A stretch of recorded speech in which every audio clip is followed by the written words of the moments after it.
Hi, magandang araw po sa inyong lahat for our second reading of the day today. Tingnan naman po natin kung ano po ang makikita natin sa second reading of the day today. Yan.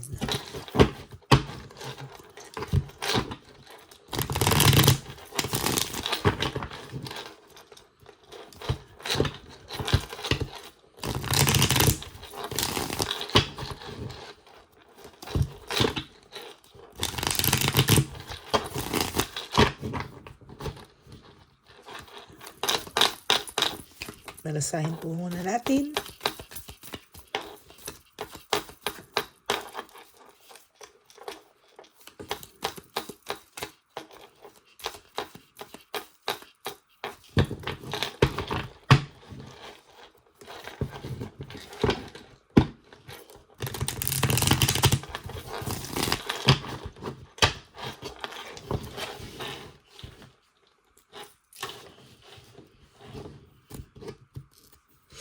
One, two, three, 4, 5, 6, 7, 8, 9, and 10.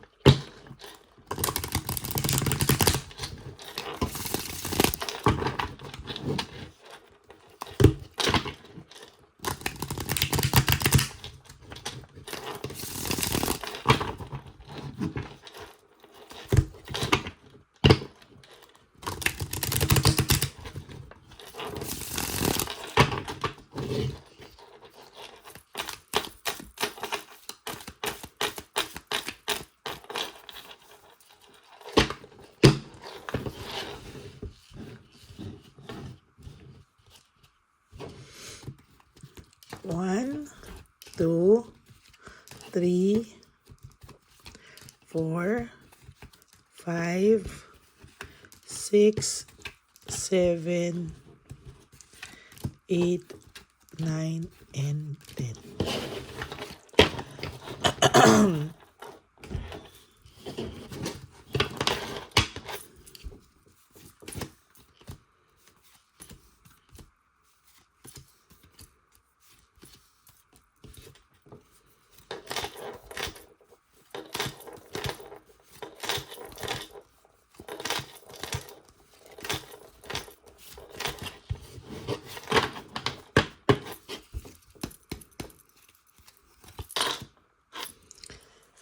Sa nakikita ko po, ang person nyo po ay may sinasabihan na isa o hanggang 2 tao lamang, no, sa kanyang mga pinagdadaanan ngayon.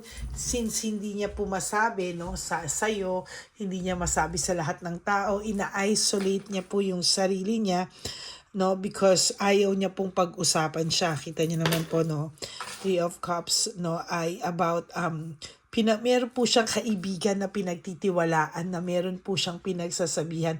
Siguro po mga 1 to 2 persons, 1 person to 2 persons yung pinagkakatiwalaan niya lang. Ganon lang po kakonte, or maybe tinatanong lang po niya tungkol sa'yo, no? Pero hindi po niya ito para, hindi niya po ito tinatanong niya, iniistokan niya din, tinatanong niya rin tungkol sa'yo, pero may tiwala po siya sa taong to na hindi po siya ilalaglag sa'yo. Wow, maganda po ang baraha mo, no? There's may nag-aantay na sa yung success, joy, happiness, celebration. Alam niyo po, sa nakikita ko, sooner or later, pag na-realize mo po yung impact na nawala sa iyo, yung tinik na nawala sa iyo daw, no, ay mararanasan mo po yung happiness, yung joy. Hindi mo pa lang po siya nakikita sa ngayon kasi nasasaktan ka pa daw po, no? Nasasaktan ka po, pero meron ka pong awakening and reflection, ano? kailangan mo pong magkaroon ng pagkagising, gumising, no?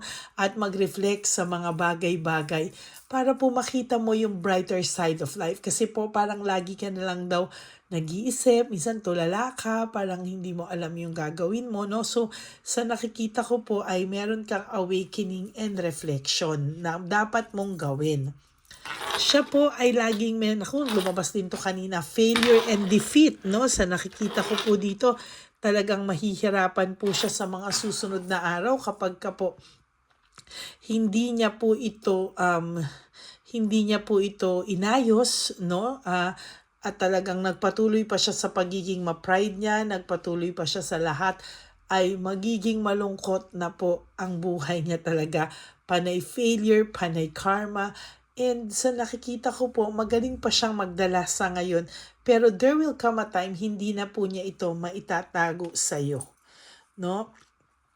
Hindi na po niya ito matatago sa'yo.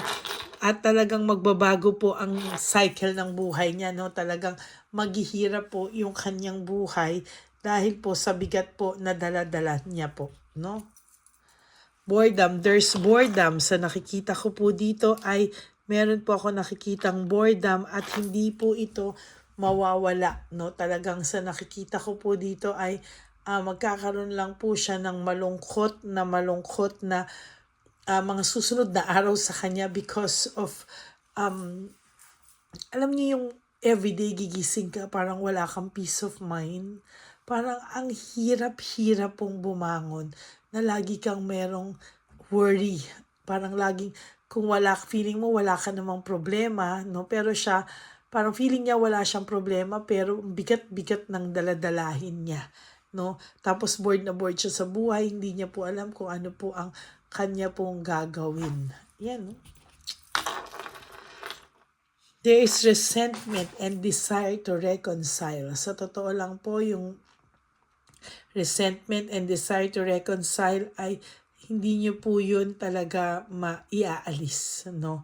Nagustuhin niya man po gustuhin niya man po mapatawad niyo siya, hindi nyo naman makita yung resentment and remorse sa kanya. Yung desire to reconcile hanggang loob-loob niya lang. Pero pagdating sa iyo, kala mo parang monster to na galit sa iyo, no? Minsan napakahirap po talagang tansyahin ng taong ito.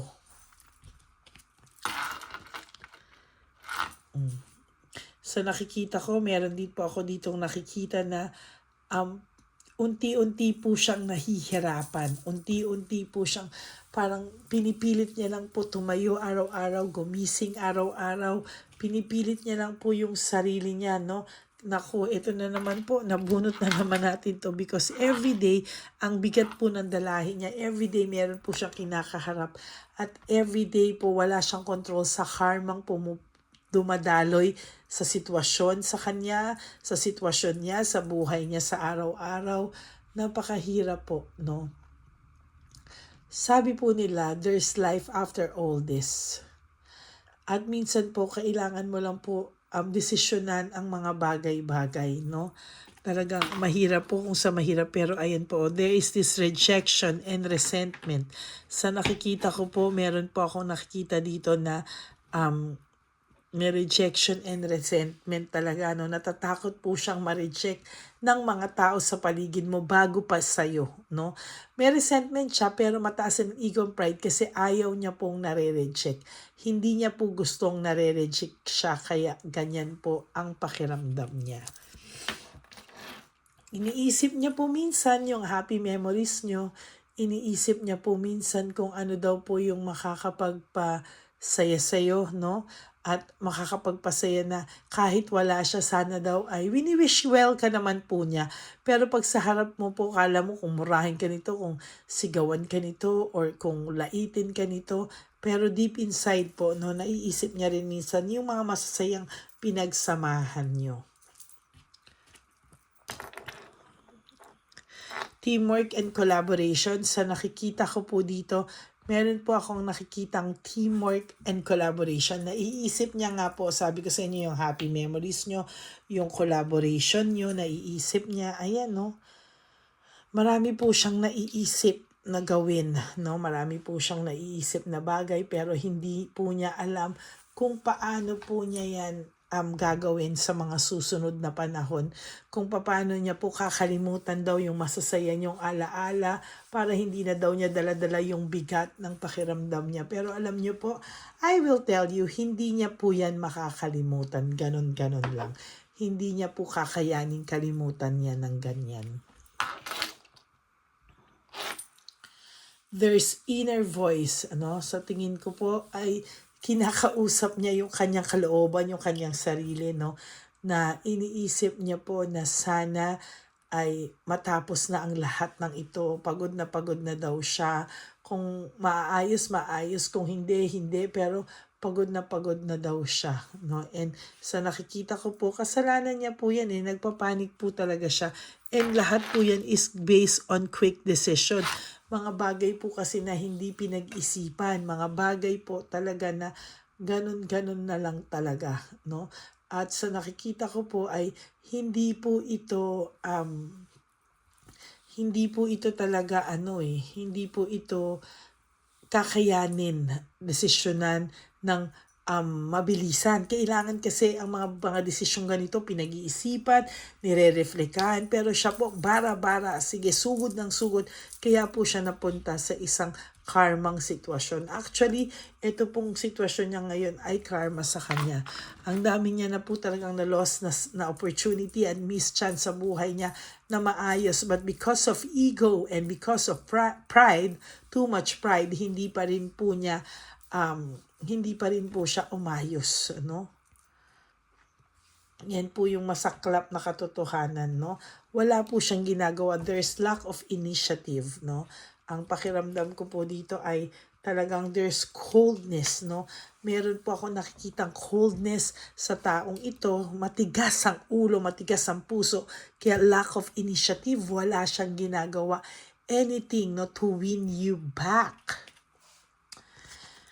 Ay, napaka-selfish, no? Sarili niya lang iniisip niya, seloso, selosa, insecure, no? Yan po ang nakikita ko. And somehow, itong taong to ay pilit at pilit pa din nitong iiwasan ng mga bagay-bagay sa susunod.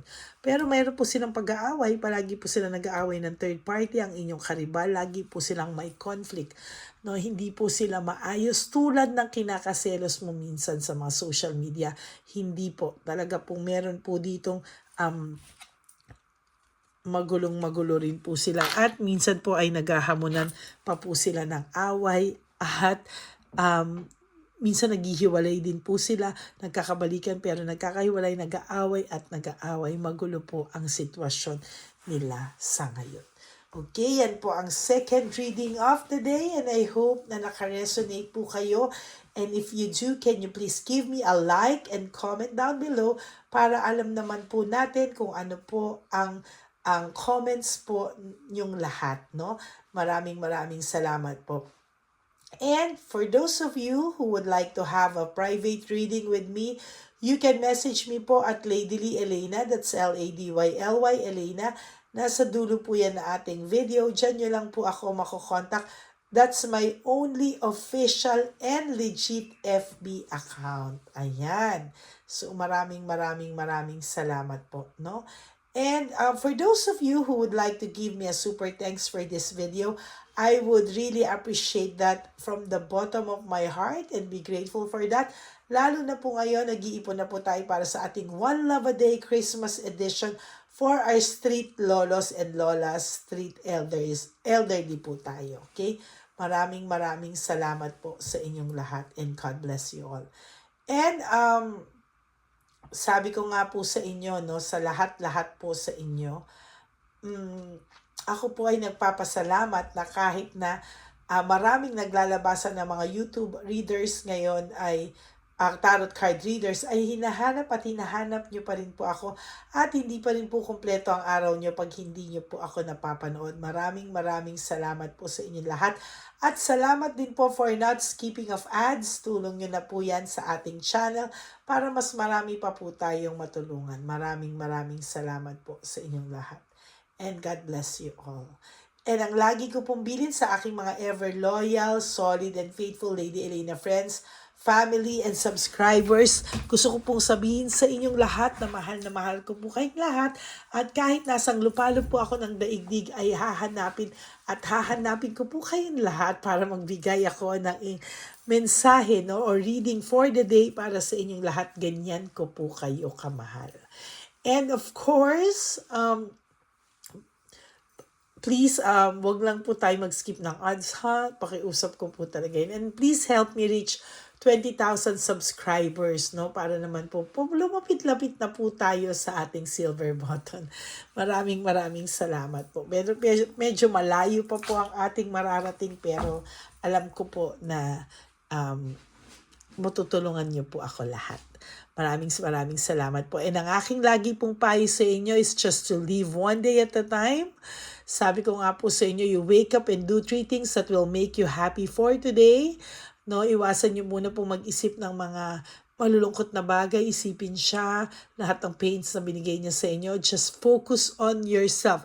Do 3 things that will make you happy for the day and sleep, and tomorrow is another day. You do the same thing and ganon at ganon din po. Okay? Maraming salamat dahil one day marirealize niyong nakasurvive na pala ako.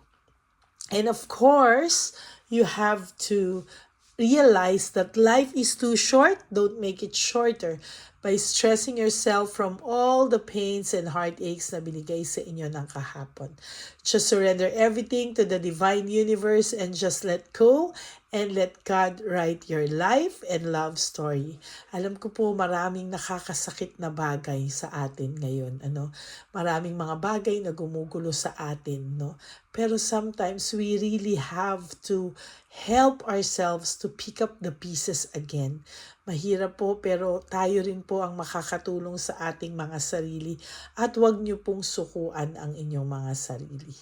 Accept niyo po lahat, patawarin niyo ang sarili niyo, mahalin niyo po ang sarili niyo, lahat po ng naging kasalanan niyo, pagkakamali niyo, mga mistakes. Huwag po kayong mabuhay sa struggles, sa worrying. No, tulungan niyo po yung sarili at mahalin niyo po ang sarili niyo bilang kayo. Na wala pong ibang magagawa niyan kung hindi po tayo sa ating mga sarili. Bonus na lang po yung mga ibang tao na darating sa ating buhay at magpaparamdam na tayo ay pinapahalagahan. Pero bago po nila tayo pahalagahan, tayo muna po ang kailangang magmahal sa ating mga sarili. Okay? Maraming salamat po sa inyo. God bless you all, and I will be back. Kung kaya ko pa po mag-reading mamaya, ako po ay babalik. Pero kung hindi na po, bukas po ulit. Pero wag po kayong mag-alala, yung insenso po ay orasyonan ko lang po ngayon at ilalabas ko po siya maya-maya lamang. Okay? God bless you all, and I love you all from the bottom of my heart. Maraming salamat po. Bago po to ipapalabas ko na po yung insenso, no? I-hold ko muna po to, uunahin ko po yung insenso. Okay? Maraming salamat po, and God bless you all. Bye-bye!